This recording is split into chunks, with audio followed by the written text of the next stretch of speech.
I'm Alice Leaman. I'm the British Esports Schools and Colleges Liaison Officer. So I work primarily with schools and colleges in the north of the UK, and I basically work to educate them on what esports is and how it can be utilised within education as an extracurricular. And we also promote our esports championships, which are run throughout the academic term, and it's normally done for fixtures every Wednesday afternoon. And then they'll play a match that week, and then it'll culminate in a finals at Insomnia Gaming Festival in April.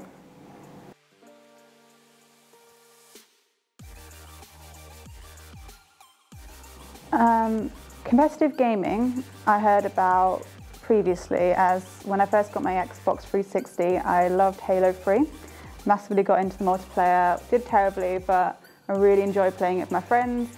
So the competitive aspect of video games I learned about from early stages. However, esports as a whole, as like an industry, I didn't really understand till probably university when I built my first PC in first year, so it's about 2013. So I found out about esports primarily through Dota 2, which is a multiplayer online battle arena style game.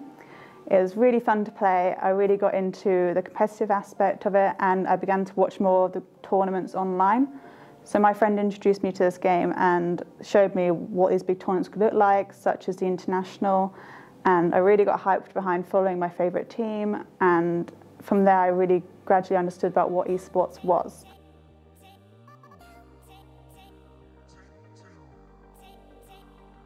My background in esports is probably not so focused on esports itself. It kind of just fell into what I wanted to do from my volunteering side of things. So at university, I was 2013 to 2017. I didn't really know much about esports. Like I mentioned, I just picked that up in my first year. I did an American Studies degree, which is a bit random. It's a bit of a generalised sort of degree because I wasn't quite sure what I wanted to do. But I managed to be able to go to university in America for a year, which was an absolutely amazing experience. And it was there that I truly learned a bit more about events. I helped run the cinema on campus, and I also did some events with the Esports Society there. It wasn't so much partaking, but I helped them do the admin side of things, and that's where I got a bit more information about event sides and also about esports. And in my final year, I thought this is something that I maybe really want to do, and how do I put these two things together? So in my final year, I did a part-time job, also finishing my degree, and I focused on volunteering. So just as I graduated, I looked at the pilot which British Esports were doing. I sent them a quick email. It was like, hi, I saw you're doing this, can I help volunteer? Luckily they got back to me, and I helped admin for the 2018 pilot for the championships, which was a great experience. There was only about 4 colleges, 4 schools involved. It was quite a small event, but I got to go into the depths behind the scenes on what esports is and how it's run, which was great. I then decided to take that a bit further when I saw they were doing the inaugural year for 2018-2019 championships. So I applied again. I was really lucky to be the Overwatch admin for them. And throughout the year I got quite close to Natasha and the other colleagues, Tom, Dom, everyone else at British Esports. And it was really great to make those connections and the networks, which is one of the big things I'd say about volunteering is who you know, it's how you make those networking connections for any potential jobs you might want to go into. Also volunteering, I applied to help volunteer as event assistant for Epic LAN. They didn't have any opportunities for me in the October one, but they did offer me, if I wanted to, a position on I think it's the February LAN event. But really what I'd say is just apply for anything you want and just keep on looking at what's available, because you can always get that experience, even if it's just like a one-day event or if it's over a term. Once I did the volunteering for the championships, then this job came up for schools and colleges liaison officer, and because I saw the post go up straight away because I was following the British Esports newsletter and I was part of the admin team as well, I got to see it straight away and I applied and was really lucky enough to get it.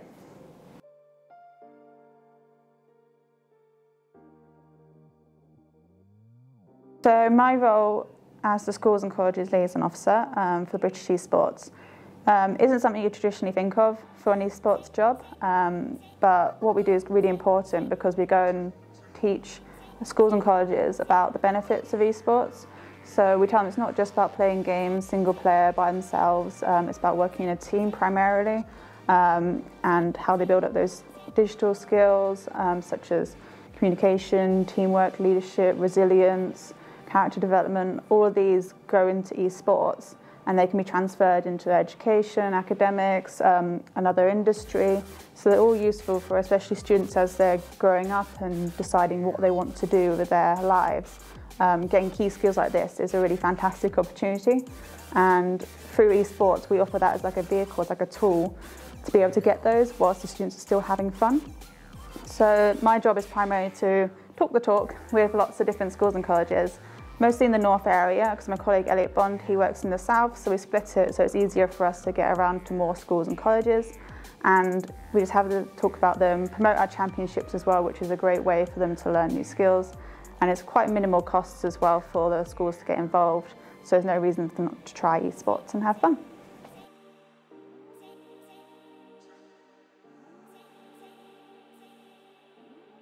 I would say esports has made me learn new skills and develop myself as a person to be a lot more confident. Especially when I first started, I did some online tournaments for Dota 2. I built a lot of friends that way, new relationships. Some of the friends that I made just for signing up to a team, they're now some of my best friends. So I've kept those relationships going. It's made me more confident in myself. Because I was like co-captain with on one of the tournaments, and it made me realise like I do have good points occasionally, and I need to put myself out there more and trust in my own abilities.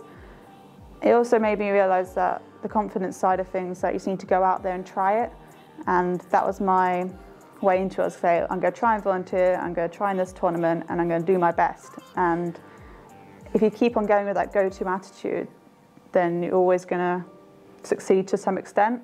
So I would say definitely esports has made me more like quick thinking, the decision times, also like multitasking as well. A lot of things go on in esports at a time, and you have to think about strategies, the other team, what your play is, and putting all those things together into one single game. You can easily take those skills out of it, which I think I have done, and apply that into my education, into my job now.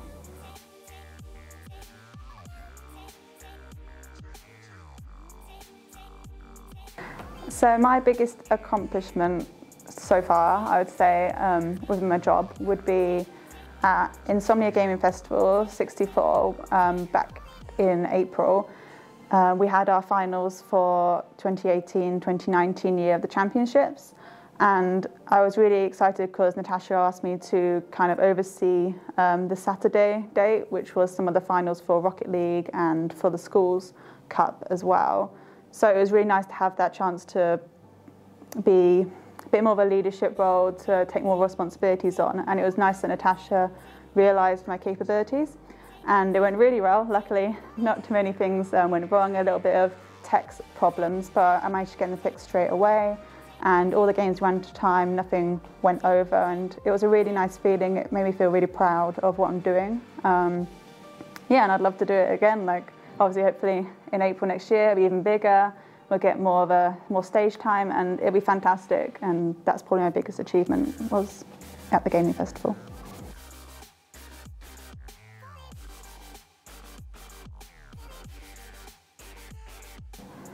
I would say the biggest challenge I've faced as a woman would be, I think it's more ingrained than direct challenges I've had. For example, I feel like sometimes I might not be, not appreciated, but listened to as much as if I was in the same position as a man.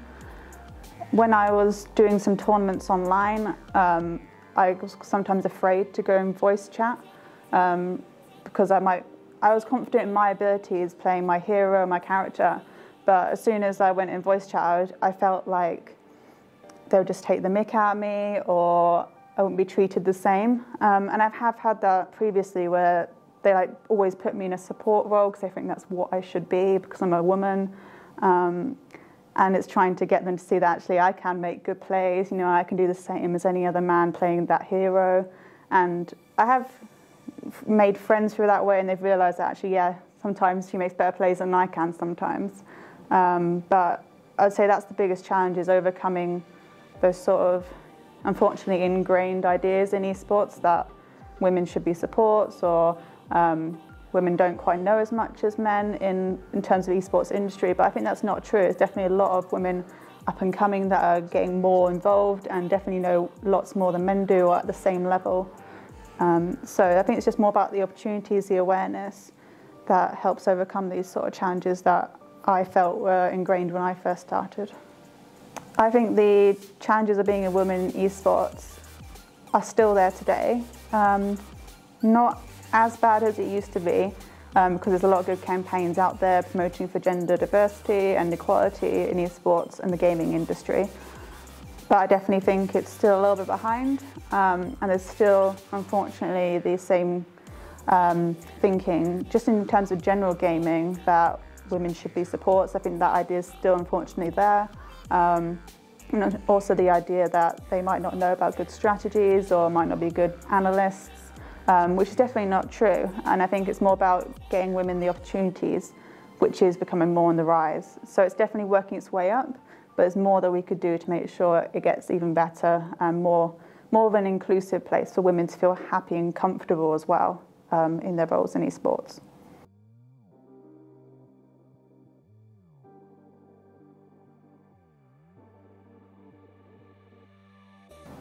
If I wasn't in esports industry, I think I probably would have tried to get a career within gaming in general.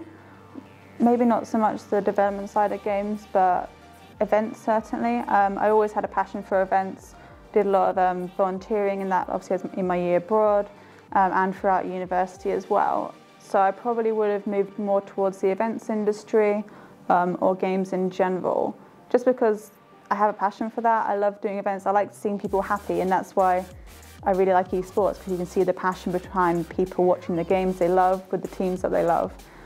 So definitely events, or maybe hospitality. I have a lot of hospitality career background, so there's always that as a backup.